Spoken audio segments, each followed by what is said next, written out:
শক্তি ভারসাম্য তত্ত্ব ও হুমকি ভারসাম্য তত্ত্ব। ভূমিকা। কল্পনা করো, আন্তর্জাতিক রাজনীতি যেন একটি বিশাল খেলার মাঠ। এখানে রাষ্ট্রগুলোকে আমরা খেলোয়াড় মনে করি। কেউ চাইলে এই মাঠে আধিপত্য বিস্তার করতে পারে, আবার কেউ চাইলে নিরাপত্তা নিশ্চিত করতে পারে। কিন্তু কিভাবে নিশ্চিত হবে যে কোনো রাষ্ট্র একতরফা শক্তিশালী হয়ে অন্যদের ওপর আধিপত্য বিস্তার করবে না? এক্ষেত্রে এসেছে শক্তির ভারসাম্য, ব্যালেন্স অফ পাওয়ার, এবং হুমকি ভারসাম্য, ব্যালেন্স অফ থ্রিট তত্ত্ব। এই দুই তত্ত্বই আন্তর্জাতিক নিরাপত্তা ও শান্তি নিশ্চিত করার চেষ্টা করে, তবে ভিন্ন দৃষ্টিকোণ থেকে। প্রামাণ্য সংজ্ঞা। শক্তি ভারসাম্য তত্ত্ব, balance of power theory. Hans Zimmerman, Hans J. Morgenthau অনুযায়ী শক্তি ভারসাম্য হল একটি আন্তর্জাতিক পরিস্থিতি যেখানে কোনো একক রাষ্ট্র অন্যদের তুলনায় অতিরিক্ত শক্তিশালী নয় এবং রাষ্ট্রগুলো পারস্পরিকভাবে তাদের ক্ষমতা সমন্বয় করে সাম্য বজায় রাখে। হুমকি ভারসাম্য তত্ত্ব, ব্যালেন্স অফ থ্রিট থিওরি।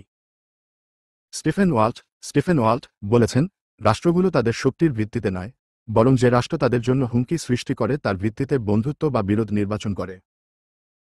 অর্থাৎ হুমকিকে কেন্দ্র করে শক্তি ভারসাম্য তৈরি হয়। স্টোরি স্টাইল ব্যাখ্যা। শক্তি ভারসাম্য তত্ত্বের গল্প। এক দেশে তিনটি রাষ্ট্র ছিল, রাষ্ট্র এ, বি এবং সি। রাষ্ট্র এ খুব শক্তিশালী, তাই বি ও সি ভয় পেয়েছিল। তারা একত্রিত হয়ে এর শক্তির বিরুদ্ধে জোট তৈরি করল। এই জোটের কারণে রাষ্ট্র এর অতিরিক্ত আধিপত্য বিস্তার থেমে গেল।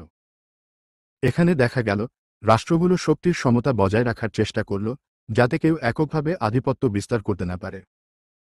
এটি হল শক্তি ভারসাম্যের বাস্তব উদাহরণ। হুমকি ভারসাম্য তত্ত্বের গল্প।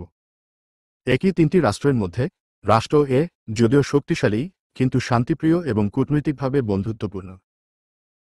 রাষ্ট্র বি এবং সি প্রথমে মনে করেছিল এ হুমকি হতে পারে, কিন্তু পরে দেখল যে এ আসলে হুমকি নয়। তাই তারা এর বিরুদ্ধে কোনো জোট তৈরি করল না। কিন্তু যদি এ আগ্রাসী হতো বা আঞ্চলিক আধিপত্য বিস্তার করত, তখনই বি ও সি একত্রিত হতো। অর্থাৎ রাষ্ট্রগুলো হুমকি অনুযায়ী তাদের কৌশল ঠিক করে, শক্তি মাত্র নয়। উপসংহার। শক্তি ভারসাম্য তত্ত্ব রাষ্ট্রগুলোর ক্ষমতার সাম্য বজায় রাখার উপর গুরুত্ব দেয়, যেখানে রাষ্ট্রগুলো তাদের শক্তি অনুযায়ী প্রতিরক্ষা বা জোট গঠন করে। অন্যদিকে হুমকি ভারসাম্য তত্ত্ব শুধু শক্তি নয়, হুমকির প্রকৃতি, দূরত্ব এবং আগ্রাসনের ইচ্ছাকে কেন্দ্র করে রাষ্ট্রগুলোর প্রতিক্রিয়া ব্যাখ্যা করে।